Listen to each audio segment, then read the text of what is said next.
Good Sunday evening, everyone. I'm Fletcher Mackel, and tonight we're talking all about our city's pro sports teams. After one of the more memorable playoff runs in recent NBA history, the Pelicans are a team on the rise that has a chance to become very special. More on basketball in the Big Easy in just a minute. We start with football in big shoes to fill. New Saints head coach Dennis Allen taking over for his former boss Sean Payton, and this weekend making calls and welcoming his first draft class.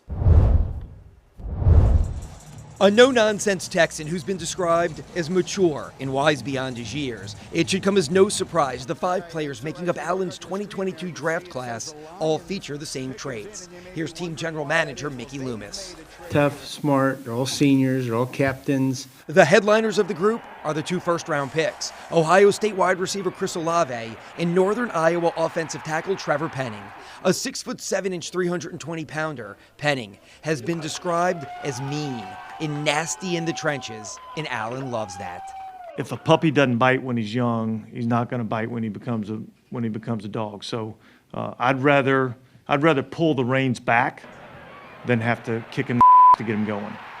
So I like that about him. As for Olave, the Saints gave up a ton of draft capital to move up and get him. That's something our Jennifer Crockett asked ESPN's Mike Triplett all about. They paid a lot to get Chris Olave especially. And really, I mean, you could say they traded for both picks, but in a big way, they could have just stayed at 18 and taken Trevor Penning. So when I did the math, they really used a total of 5 draft picks to draft Chris Olave when you put those 2 trades together. Now, I do definitely think that was the right position. He looks like he's the right player. I've been screaming from the rooftops that they have to get a receiver above any other position. He looks like the right one, and I think he was definitely worth the 11th pick, especially when you saw the run on receivers that went on in round 1. And the run on receivers that's going on in free agency, in the trade market. A lot of people keep saying, if you're going to make a deal like that, it has to be for a quarterback. Not this year. It had to be for a receiver this year. The quarterbacks fell. The receivers were the hot commodity this year, and the Saints needed one as bad as any team in the league. So that was the right guy, but he's going to have to be pretty special to live up to the price they paid to get him.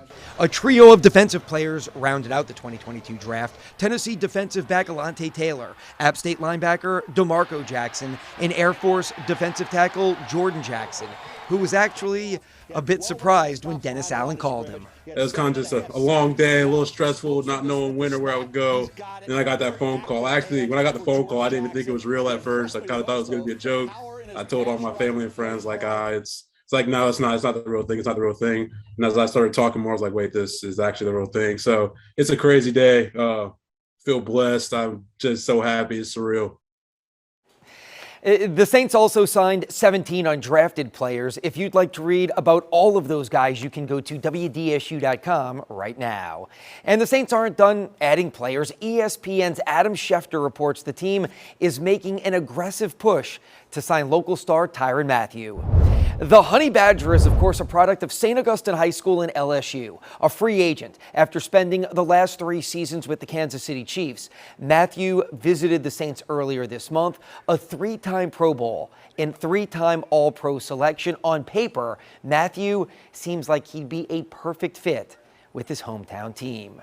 Now to basketball and the Pelicans. While most teams are usually down after a playoff loss, this was the scene Friday at the Pelicans complex. All staffers celebrating the players as they entered the practice facility, and the happiness is understandable.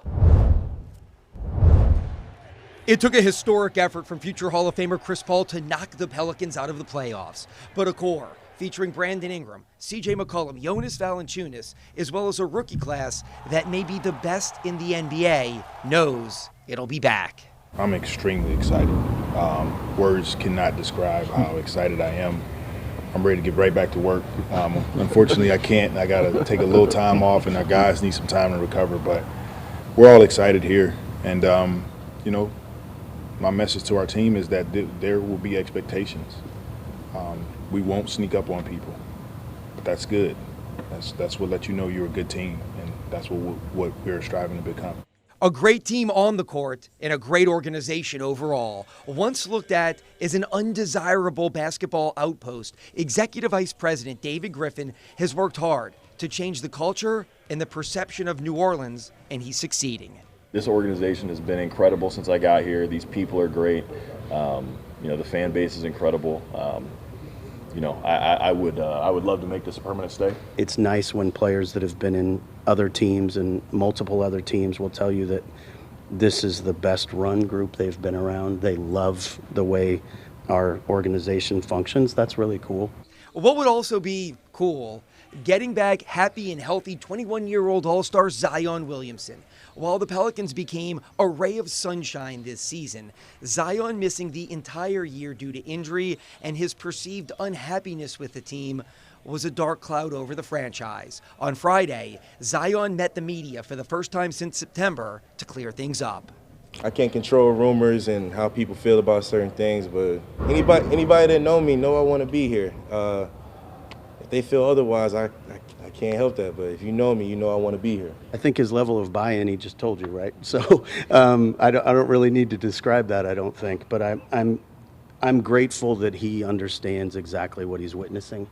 And so we're grateful that he, along with the rest of the group, have bought into what we're trying to achieve. So if Zion is happy here in New Orleans and the team is happy with him, will he sign a long-term extension this summer? You're eligible for an extension this summer. If they offered you an extension, would you be willing to accept it? Of course, of course. I wouldn't be able to sign it fast enough. I love that he wants to be here, that he wants to be in the gym, working towards getting healthy, working towards being the best player he can be. We love anybody that wants to be here in New Orleans with this community, with this culture. That's what we want. And more good news for the Pelicans. They'll have a top 10 draft pick this summer. The draft lottery is on May 17th, so that's when we'll find out where the selection lands. And that's a look at sports. Sherman, back to you.